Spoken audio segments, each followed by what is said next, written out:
Somaliland waxa ka dhacday doorasho dadka ayaa iyagu dooranayay qofka ay doonayaan goobjoogayaashii caalamiga ahaa waxay ku tilmaameen inay ahayd xor iyo xalaal badi shacabkuna waxay sheegeen in doorashadu u dhacday si tolmoon musharaxa golaha deegaanka caasimadda Hargeysa Cabdikariin Axmed Mooge wuxuu noqday midkii ugu codka badnaa guud ahaan musharaxiintii u tartamayay jagooyinka deegaanada iyo wakiilada Somaliland 26,000 oo cod ayuu helay Mr Mooge taasi oo muujinaysa in shacabka Hargeysa aanay u kala hadhin maxaa wacay wuxuu hore u sheegay inuu u taagan yahay jagada meeyarka magaalada Hargeysa Mr Mooge wuxuu hadal guubaaba iyo qeyro meedhan ah ku baahiyay baraha bulshada taasi oo malaha soo jiidatay dhalinyaro tirabeel ah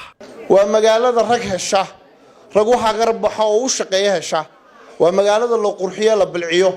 waa magaalada adeegyada qofka bini'aadamku u baahan yahay laga helo waa magaalada martida lagu soo dhaweeyo waa magaalada ammaankeeda la sugo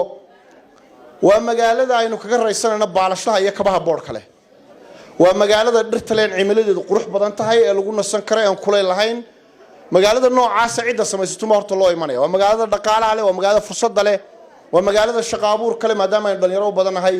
waa magaalada la meelaha shaydaanka la iskaga naaro sida halkan oo kale maqaaxi qurux badan oo lagu nasto oo lagu raaxaysto balse waxa soo baxaya warar sheegaya in xisbiyada mucaaradka oo isbahaysi yeeshay aanay u diyaarin Mooge inuu noqdo duqa caasimadda Hargeysa kuraasta muhiimka ah oo ay xisbiyadu qaybsigooda isku bahaysteen ayaa la sheegayaa in Mooge laga qadin doono maadaama xisbigii uu ka soo baxay loo qorsheeyay kursiga golaha wakiilada Somaliland isla markii wararkaasi ay soo galeen suuqa dadweyne badan ayaa dareenkooda ku muujiyay baraha bulshada iyo warbaahinada kala duwan iyagoo codsanaya in shacabka lagu ixtiraamo xulashada ay xusheen Mooge iyadoo qaar kalena ay baraha bulshada kaga doodayaan in toos loo soo doorto duqa caasimadda halkii ay xubnaha xildhibaanada la doortay iska sii dooran lahaayeen waxaana baraha bulshada haysta